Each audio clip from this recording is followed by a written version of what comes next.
So I wound up coming up with this concept of, of remittances. Cause, I think I've learned is the best entrepreneurships are done from founders that are each in their own scratch. And he opens it and it's a subpoena from the New York State Banking Department telling me that I need to be in court in 3 days because I'm being investigated for illegal money transfers.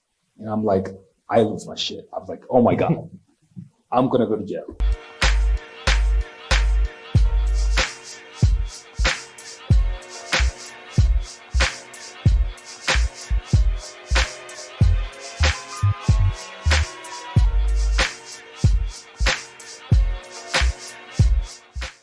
Perfect.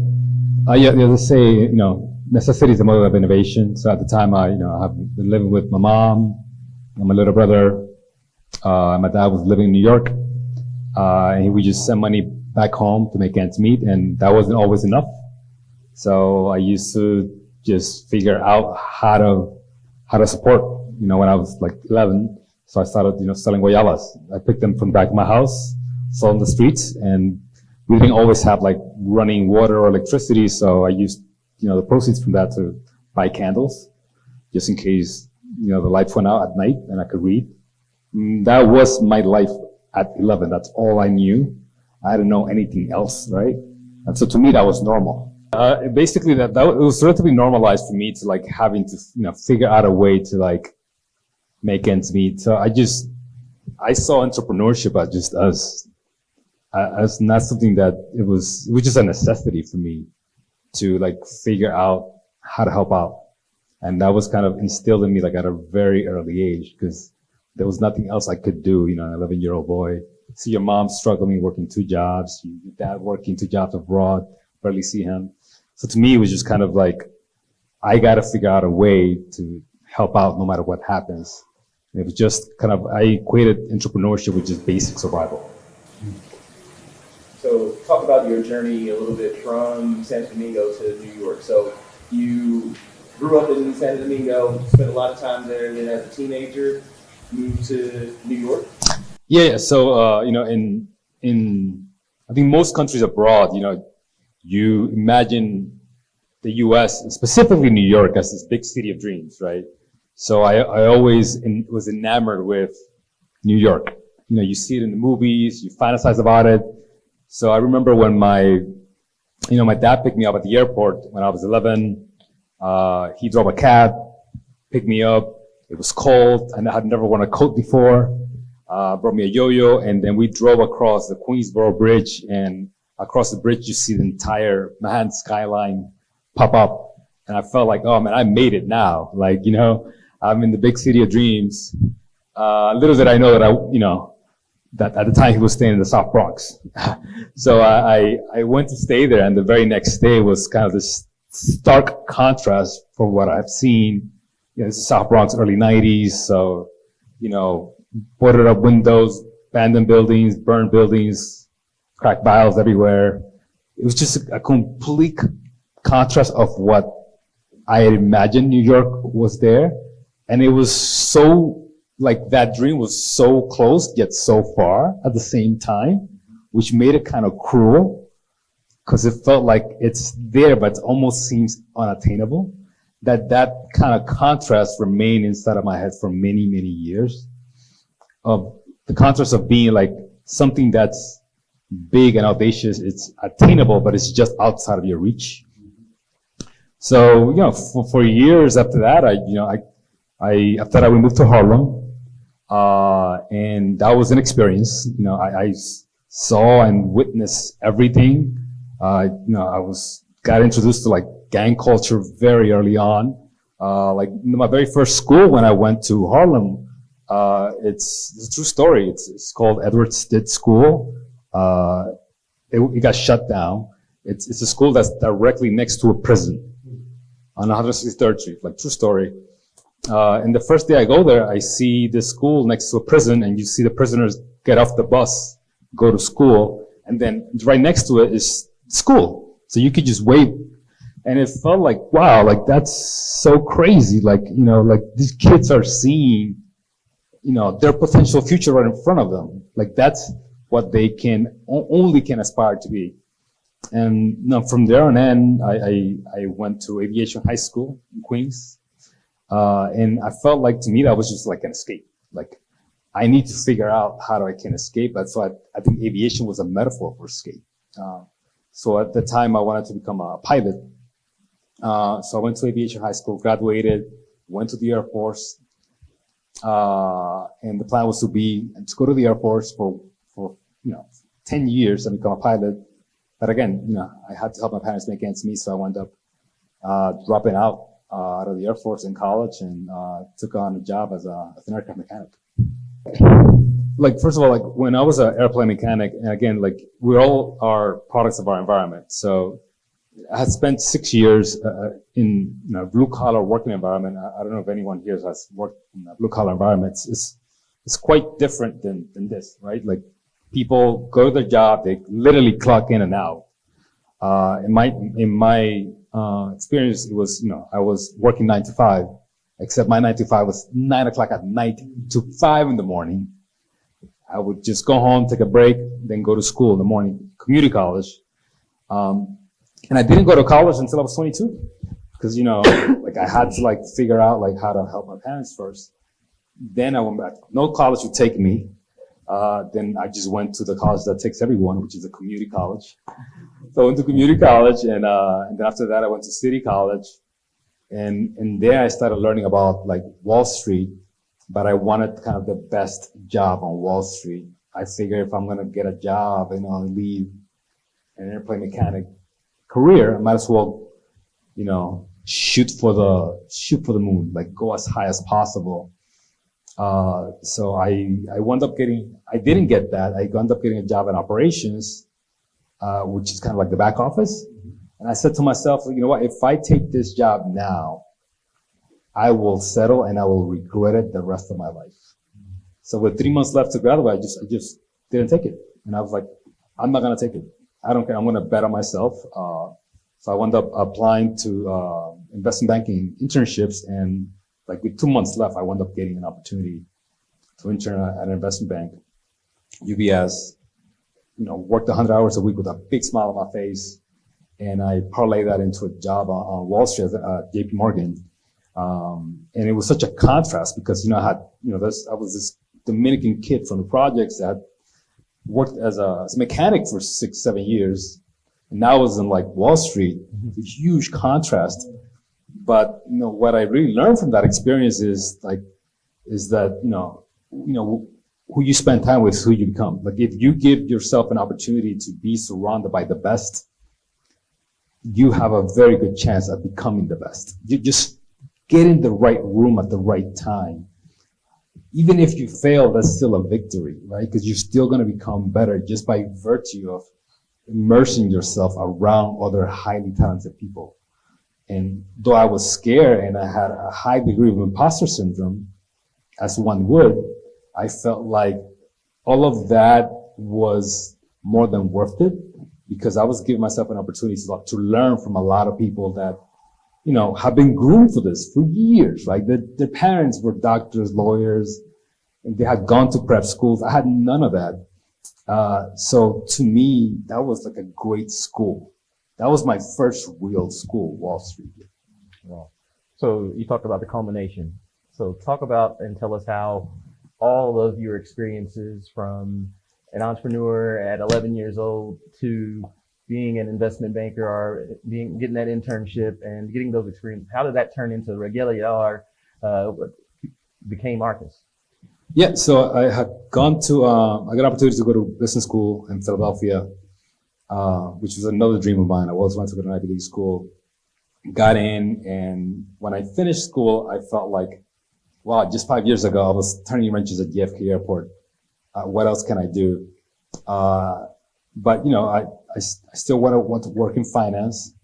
I applied to many jobs in finance. I couldn't get the job that I wanted.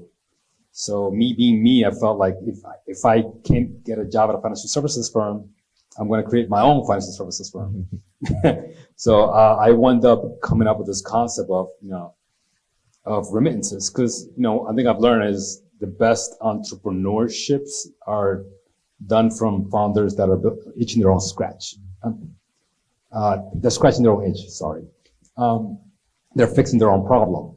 And the reason why that's important is because when you're fixing your own problem, you have a degree of expertise in that problem that no one else has, right? Anyone can, read an article, anyone can look at a market, but if you have a specific problem for a decade, you're going to be an expert, right?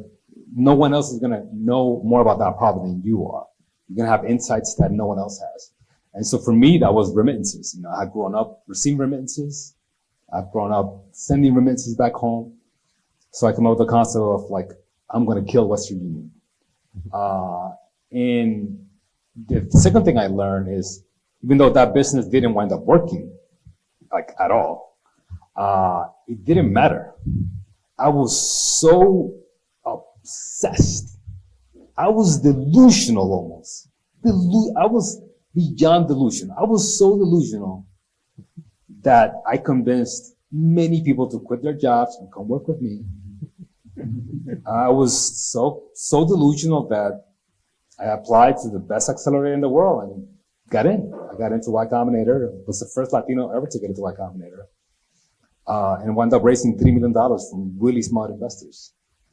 So, there's a lot of talk about why folks like Adam Newman, from WeWork, raise money, and why folks like Theranos lady raises money, and why can't, founders of color can't raise money. And I think that's part of it. You need to have that almost cult-like, messiah-like obsession about an idea. You like I don't blink type of obsession. I will do this no matter what. And I had that straight through, and no one could tell me that was wrong. But it was wrong, but it didn't matter. You know what I'm saying? It doesn't matter. It doesn't matter. All you need to do is to get started, and you'll figure a path out. So, we go through YC, we had started around 2012, had the concept, and I had been wooing this one CTO. He had, ex-Google, ex-Amazon. He lived in Argentina. So I flew to Argentina to go convince this guy, and bringing on talent is as important as bringing on investors. It's the same construct. If anything, they're early investors. Instead of investing money, they're investing their time, which is arguably more important. Mm-hmm. So I flew to Argentina, and I wooed him to come to the States. And besides him, I had two other co-founders. One I met at Penn. The other one was one of my best friends from college. So I convinced all of them that this idea was great. At the time, also, I was able to get a term sheet for $1 million with just a PowerPoint. But term sheets are non-binding. So, a term sheet in $5 gets you a cup of coffee at Starbucks. They're meaningless. But I didn't know that at the time, and I operated like I didn't know. So I wound up losing the term sheet on Christmas. So by Christmas, I had to 2012, I had to figure out how to get money, and I called every investor that I had, and one of the investors wound up borrowing $100K on Christmas 2012. That gave us about 2-3 months of runway. So about 3 months later, we were running out of money. We applied to every accelerator, like ERA, Techstars, 500 startups, you name it. They all either rejected us or just, didn't respond, really. And I was like, oh, well, there's nothing else. Let's apply for the best one. And lo and behold, they gave us a shot. So we flew to San Francisco and we trained like a life depended on it. We really, and I was because I wasn't as involved in the other ones. This one's I have a shot. I'm going to take it and I'm going to maximize it as if there's nothing else left. So we trained for 3 days. I felt like I was doing a Rocky montage, just training left and right. We wound up getting the wound up getting the offer the very same day. Wow. So talk about your experience at Y Combinator. You said that you were the first Latino founder to be accepted into Y Combinator in 2012. Y Combinator started in 0506. 0506. Yeah. So 6, 7 years before a Latino founder out of what you say 250. It was around 50 companies a year. Yeah, so 50 companies a year. That's about 300 companies. Yeah. How was your experience being the first Latino founder going through YC, and what are some of the takeaways and some of the advice that you would give someone else that was applying? Yeah, and my experience was phenomenal. I mean, I go back and I talk about this in the book. I dedicated an entire chapter to that experience, and the chapter's called "Getting the Right Room." And one thing I've discovered in my whole journey, growing up the way I did to where I am today, is like there are certain like success hacks that are accessible to everyone, right? And one of those hacks is just figuring out how to get into the right room. Just surround yourself with people that are just slightly ahead of you, not too far, like just slightly ahead of you. So when we got into YC, that was kind of the epitome of that, because there we were, and I quickly knew that we were definitely the worst company in that group. And they break you down into subgroups of 5 companies, and in our subgroup there were a bunch of companies that done well, and one of those companies was DoorDash, and they were like kicking ass every week, and I didn't feel as intimidated as I felt intrigued by how they did it and what they were doing. And it gives you a front row seat into success. It's success theater. You see how people act and behave and what they do on a weekly, daily basis. And this is just habits you can just pull up and internalize yourself. So we started doing that. We started figuring out, okay, this is how they're talking to customers, the questions that they're asking. This is what they're prioritizing. They're not talking to investors, they're talking to customers. They're not talking to lawyers, they're talking to customers. They're not talking to accountants, they're talking to customers. This is how they're prioritizing their time, and these are the results. So from that perspective, it gave me a really good sense on how like the top 1% performs. And when you see it, it becomes much more accessible and reachable. And that's when you see changes, really start happening. When it comes to like advice that I give founders to apply to YC, I think it really comes down to like, a lot of different factors. Obviously, you want to have a really great team. You want to have, a technical co-founder. But, I think one of the factors that I see, one of the mistakes I see a lot is that a lot of founders are not very clear with their idea. They are all over the place. They don't know who their customers are, and they don't know what problem they're solving. Very simple. You'd be amazed.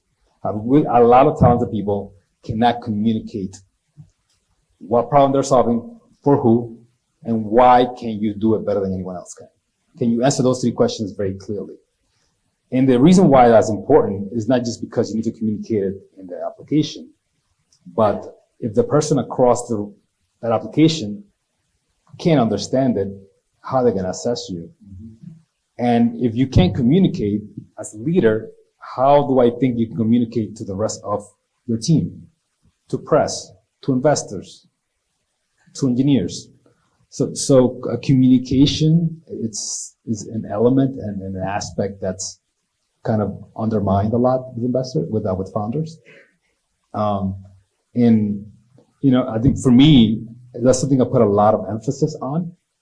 Because remember, like not only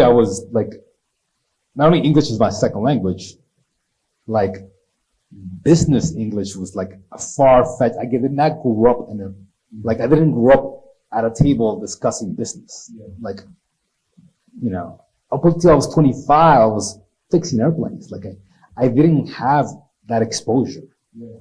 One of the feedback that, a lot of people gave me when I was in banking was that I was either rough around the edges, that I was not polished. Of course I wasn't, because I was not exposed to any of those things. So what did I do? I didn't get upset that was the feedback. I just internalized that. And I worked on it like crazy. I took a lot of public speaking classes. I actually wound up doing stand-up comedy because I knew that was going to help my pacing of how I speak, how I project, how I engage a room, right? So I became a really good speaker just because I knew that was one of my biggest flaws. Yeah. So I weaponized my obstacles and turned that into one of my biggest advantages. And I think that was one of the very few things I had going in the application process. It makes a lot of sense. Even hearing through the emphasis you put back in on pitching and being clear, something you really early on, I can tell that you knew the importance of that, right? And powerfully, like you said, English in a second language, but also like going through business school, and kind of hearing the terminology and things you actually rapping. And then getting to rooms of license and feeling like you're the worst company in the group, right? Yeah. And wanting to catch up. Throughout that process, though, there was a lot, reading through the book, you went through a lot of internal team stuff as well, right? And like you said, those pivots and really getting clear direction within your team. And I think you went through a big process where you told me earlier today that you thought you were going to die several times. You thought it was going to be over several times. And you went through team changes, you went through different dynamics there. What did you learn to kind of turn things around? You could be more receptive to criticism, really change the team dynamics to get you to a point to selling into 2021? It was a long time, actually. I think that the evolution of the company is also parallel with like the evolution of me, where I just made a lot of mistakes early on. Like the first year out of YC, we had raised about $3 million in seed capital, which was a lot at the time. And I think one of the disadvantages of raising a lot of money is that you think you're right. And because I was delusional, it's like, of course, I'm right. So manifest destiny. Whatever I do has to be right. So I took the team down this path and I ignored all the warning signals. And when you have rose-colored glasses, all the red flags look white. So we wound up burning millions of dollars on a product that was not working. It wasn't sticking. We weren't getting referrals. Weren't getting repeated customers. So one day, I was coming back from a meeting and my team was waiting for me at the office and we had an intervention. They told me like, look, company is gonna die unless you make the decision to kill this product, the B2C product, the Regali product, which hurt me because I loved it. I felt it was like my baby, but we made the decision to pivot out of that, wound up cutting the staff in half from 14 to 7. That included my own brother. So I had to let go of my own brother, which, tarnished the relationship significantly. And it was extremely painful, but that was the first of many pivots that we wound up having to do. So after, that pivot, I think there was, the major one, right before. So, the story of grit and determination. You're determined not to let your company die. You like you said, you had killed your B2C product and went head first into your B2B product. And could you talk a little bit about trying to sell that internationally and some of those deals falling through? Because I know that's one of the big things. Like we get that term sheet, as you said, and it's not worth anything but a cup of coffee. Yeah. Because it's not done until it's done. So you talk a little bit about how that happened and kind of how your team responded and how you had to respond to that adversity and go out and make ultimately the pitch that got you the sale. Well, there were many other pivots before. So after that was in 2014. In 2015, we decided to really just do B2B, but we're still doing gift cards. We would send a gift card abroad and exchange that for goods. Like it was an e-gift card that you can use at a supermarket. And a year later, I was in a meeting in San Francisco, and then I get a text message from my coworker in New York telling me, you got a manila envelope here. And I open it. And he opens it, and it's a subpoena from the New York State Banking Department telling me that I need to be in court in 3 days because I'm being investigated for illegal money transfers. And I'm like, I lose my shit. I was like, oh my God, I'm gonna go to jail. I call every lawyer I can. I call every founder that I can in a matter of hours. Because, one thing is to lose a term sheet. Another one is to lose your freedom, right? So I took it very seriously. And I did my research. I went to bed that night at a hotel, knowing that I had to go to New York very quickly. So I'm in the hotel, and it's like 1, 2 in the morning, and I hear a knock, and another knock, and blasting through the door come in a bunch of federal agents. They take out my girlfriend, now wife, out of the room. They handcuff me to a chair and start hurling accusations at me, telling me that I'm doing illegal money transfer activity process that regardless is just a front for a Dominican drug cartel. And I'm like hyperventilating, and I'm like running out of energy, and I'm like, and they're like, yes, I'm like, no, they're like, yes, I'm like, no, and then I wake up. It was a dream. It's a dream, real story. Like, I wake up drenched in sweat in some hotel room in San Francisco. But what wasn't a dream is the fact that I had to get on a plane the next day and go to New York. I went to New York, got my lawyers, and got my, and actually wound up getting Ben Jealous, who was the ex-former head of NAACP, who was my investor at the time. He came with me, and by luck of the draw, while we're in the middle of the meeting, and this is a meeting where it's like 20 lawyers and like 2 people here on the side, and like they have a stack of paper, like evidence against me. Ben happened to know the superintendent, and that helped ease friction, and they let me go. So that same day, I went to the office and decided to, cut the gift card business and do just bill payments. So that's how we end up doing the second pivot. I love it, and I love the story you just told. And it also exemplifies a lot of the book, right? You have these vivid stories and just raw feedback of your journey. And I learned today, like a lot of those stories are so vivid and raw because when you, after the acquisition and you decide to sell it out, after you even talk about the book, you told me about this journal. And a lot of the stories were through your journey and your journal.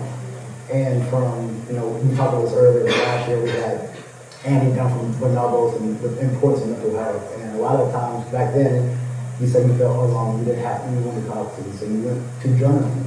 Yes. For entrepreneurs in the room, just talk about the importance of like maybe that journey did for you and your mental health journey during that time where it was very difficult. And now from that, the beauty of being able to share that story with the next entrepreneur. Yeah, so early on, I think I wound up reading Abraham Lincoln's biography, and one thing that he did, because he received a lot of criticism while he was, he's a popular president now. He was not a popular president while in power. He received lots of criticism. And rather than lash out against his doubters, what he would do is every night, he wouldn't just journal, he would write these angry letters, and he would read them to his wife. And then he would put them in a cabinet and lock them away so no one else can see them. And I was like, oh, that's interesting because that's his way of venting, but in a contained way. And to me, like I had to vent in some way, shape, or form. And when you're a founder, you're a leader, you can vent, but you have to be careful about it because, investors are looking at you, customers are looking at you, your team is looking at you. So I took journaling as a way to vent and to like just let it all out. So it was kind of like my own therapy, so to speak. And I think it was one of the few things that kept me sane in the process. I wasn't thinking about writing a book. Hell, most of the time I thought I was like, this ship is gonna crash. So at the time, I felt like I needed to like express my anger, frustration, fears in some way, shape, or form. So by the time I had to finish, I sold the company. I had like a long stack of these like memos from the battlefield. And I know you talked about being delusional as a founder, and I think that a lot of founders, find that delusion. But when do you know, or how do you know when to, stop or not to keep going? I mean, I know at one point you talked about how you're like, man, I have 5 people and I'm about to bring another person into this world. How am I going to, make sure that I can take care of 6 people? So how do you know when to give and when to, keep going?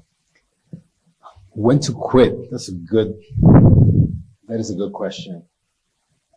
I feel like, that there's definitely proxies, there's, average startup is 7 to 10 years. You should be on a particular trajectory during that time of growth. There's metrics you can follow. But I feel like when your heart's not in it anymore, when you're doing it just because like that's the thing you're doing, or you feel like you're fulfilling somebody else's promise, like, and it happened to me later on, like, I was just tired, to be honest, and but the company was already at a particular level.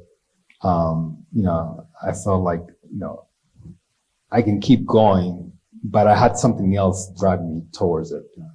But I felt like if I didn't know my why, my fuel, I would have just quit. So I think you need to be enamored with like, why is it that you're doing this to begin with? And it doesn't have to necessarily like tied to the company or the market.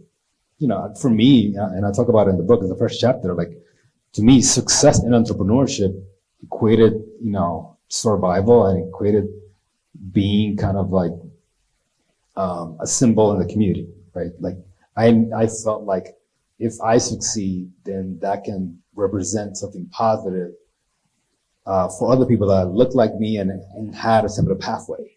So I can show them that that's possible. And like humans throughout history, though we're driven by material things, I think we're more driven by being part of something bigger than ourselves.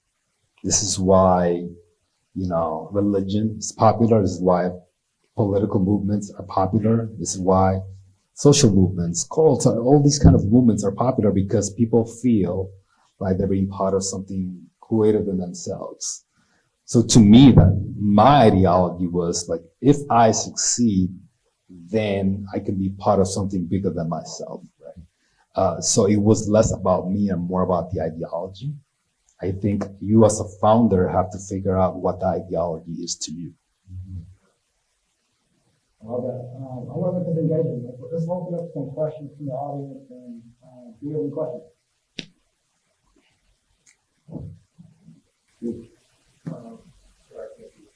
Just paint it there and what you do. Yeah, so Pete Box told you more strategy.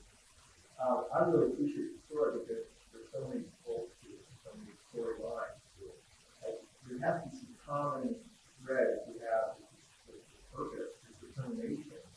It's like, did it come from your family? Did it come from something that, where did you create this like momentum? You're like, I'm not going to stop. I'm going to push the wall. Like, where does that come from? I don't know. I think because I experienced a lot of things early on in my life,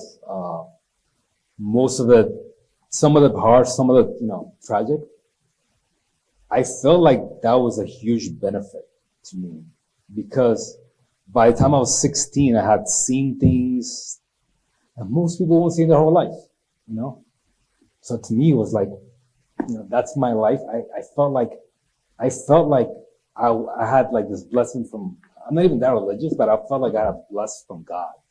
I was like, if God like gave me this voltage, I need to like shine with it. If I don't, it's like a curse.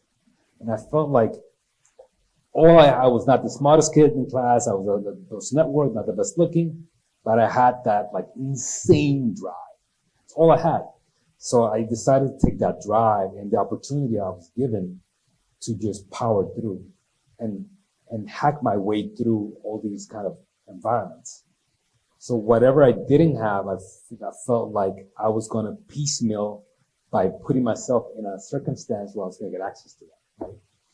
Right? And a lot of it was circumstantial. None of it was planned, but I felt like, like life is like a video game. Like it's just like you go through levels. And when you get to the next level, you don't know what's ahead of you, but then you start believing that because you got to the level, you can get to the next one. And then you keep doing that. And next thing you know, you are in places that you never dreamed of. I would never dream I would be in this room talking to you guys about a company I sold. That's insane. It's insane to me. I still can't believe it. But that was my approach. My approach was like, I'm going to be humble about it. I'm going to learn everything I can from as many people as I can and just keep powering through at every level. Thank you. Kiana. You have a lot of structure or lack thereof in your life all the time, right? So being a founder, working 9 to 5, then becoming a founder, becoming an author, now you're educated. What's next for you? Like, are you doing public speaking, but you have to buy a certain company, or I imagine this is first time I express my attitude. You're like, you're doing things all the time, and it's like, That's a good question. We were talking about it today. Like, I'm trying to figure that out. Like, this is fun. Like, this is super fun. I don't know. I don't think it's going to be like what I do for the rest of my life. I think I'm relatively young. So, I like investing. I'm angel investing. I love helping founders. So I've been angel investing the past year. Just figuring it out and keep doing this and, anything that I can do that's an extension of the book, because the book itself is not really a book. It's a tool, right? It's a tool that you can all put in your back pocket. And whether you're an entrepreneur or not, whether you feel like you're in a place that you are in a rut and you need a way out of that, I feel like that's why I created that, because I didn't have that, right? Like you said, I didn't have much structure or much access, right? So this is a tool, and it's kind of a love letter, so to speak, to every other founder, specifically founder of color, that didn't have that access that I didn't have, and hopefully with the book that gives them a tool that they didn't have. Anything else?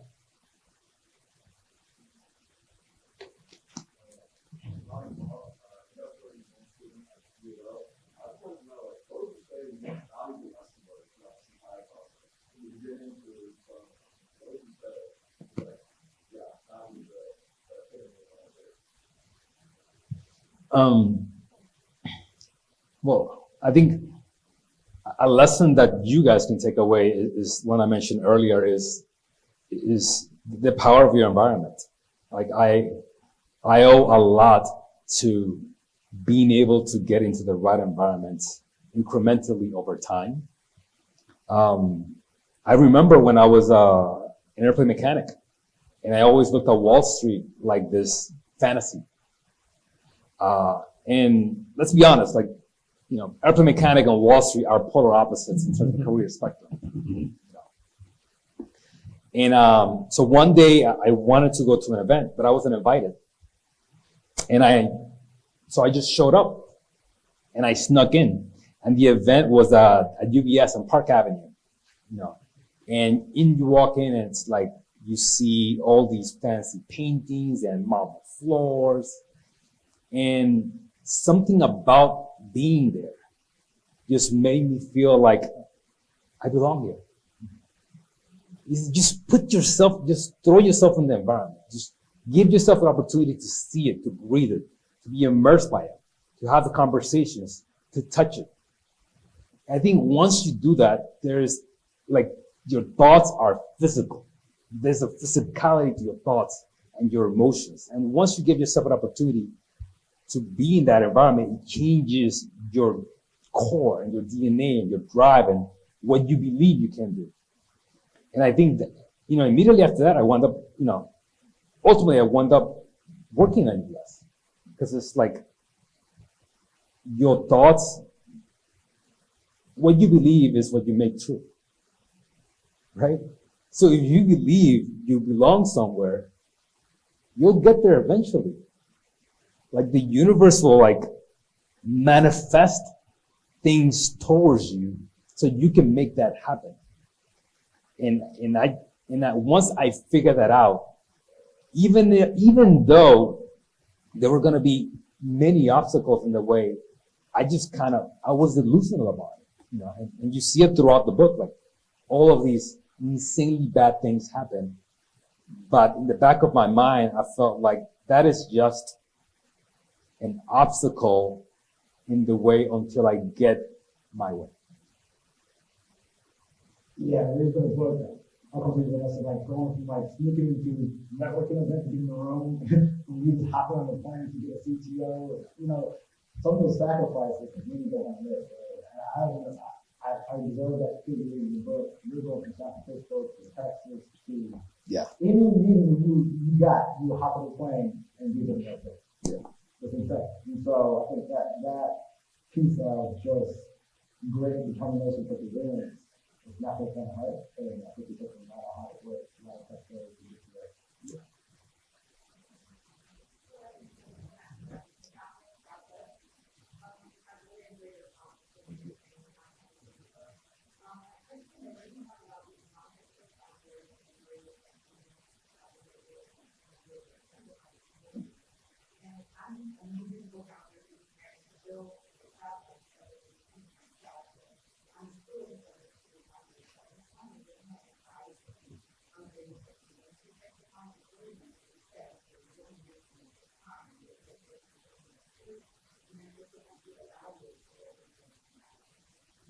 So I've written a lot about this, not that much in the book, but in social media, about non-technical founders recruiting technical founders. So the first aspect of that is, unlike a decade ago when I started, there's a lot of no-code tools available now. I think that's the trend. I think we're heading to a world where you don't necessarily have to be technical to build products. There's no-code tools like Bubble. There's a lot of tools out there you can put together an MVP with. So kudos to you for doing that already. You're already doing that, so that's great.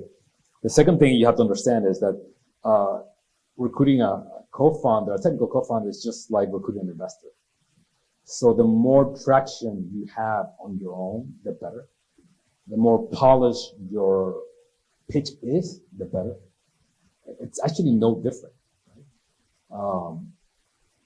But you should not, and you're not doing this, but I think to everybody else, you should never wait for a technical co-founder to come in and build the product.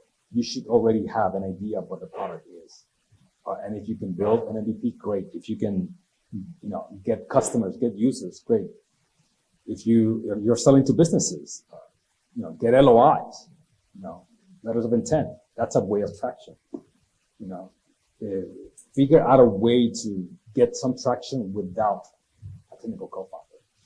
And the other thing I'll say about a technical co-founder, any co-founder, is that just because they're your co-founder doesn't mean they're going to be there for the whole ride. You are not attached to this person forever. So be more wedded to the success of the company than the success of your relationship with that co-founder. Mistake I made, I went through 4 CTOs. It was hell on earth because then you're at the beck and call of that CTO. In CTO number 2, I'll just tell this funny story. It's in the book. So this guy, again, ex-Google, great resume. 3 years in, we're having a powwow. All 15 of us, the whole team. And in the middle of the retreat, he's like, I don't know, guys. I don't know if this fintech thing is really for me. And it's like screaming fire in a crowded elevator. Like, of course, people started like being nervous. And I knew then that, we're going to lose the whole engineering team because this guy is clearly not, his head is not in it. So we try to sell the company, and we try to sell it to PayPal, Western Union. We didn't get any decent offers. And then we just decided that we were just gonna like let him go. And that was the best decision ever. Like, just go, just leave. In hindsight, I made the same mistake again, after that. But in hindsight, that was the best decision. But this guy we were at the beck and call, and that's the wrong approach. So I think, build your own product, become as technical as you can. I think now there's tools that you can, there's a lot, and make as much structure as you can so you can hire great talent. And lastly, but not least, you are not wedded to your relationship with this person. You're wedded to the success of the company. You have time for one more? Yeah.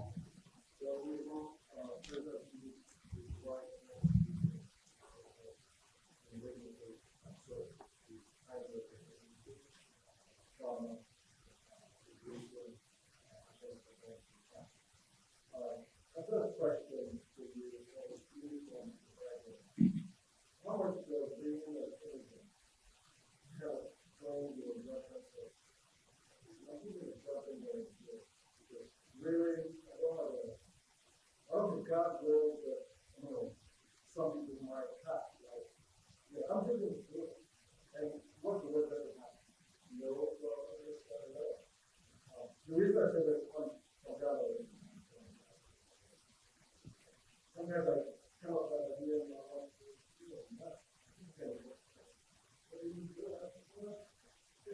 what's the word that could happen? You do it and make you do that. And I'm just thinking of that part of it. How much it's too much persevere through No, thank you for that. So I think there's been studies. I don't know if it was McKinsey that did this, or the founder just did it. They mapped out like how do unicorns look like, what is the profile of a founder that makes unicorns.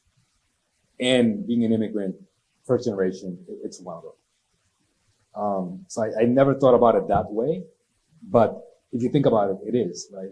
You come to a new country, you have to learn a new language, a new culture. So your brain is already well trained to learn new things and adapt very quickly. So I think that does give you kind of an incessant advantage. Like you said, like the way you expressed it is way better than I could. You don't have the traditional guardrails that a person, or the psychological guardrails that a person that it's already in a country has. So yeah, I do think it's an advantage, and I think it was definitely something that helped me. I think it's something to be said about coming from a tough upbringing and tough background, and it gives you that, hey, what's the worst that could happen? I go back to where I started, So. Yeah, exactly, you can fall from the ground. So I think that's something to be said for those, diverse founders, and why you can become delusional. yeah, absolutely. Yeah. Thank you, Edrizio. It's been fantastic to get to know you, hear your journey, and sharing your time coming to Louisville. Of course, it's a pleasure to have you. So thank you very much. We want to present you with a quick little gift. Oh, awesome. As we get that gift ready, we all can line up behind Mary. Edrizio is going to do some book signings and different connections here. So we don't have a table here. So hang around, we get the music going. And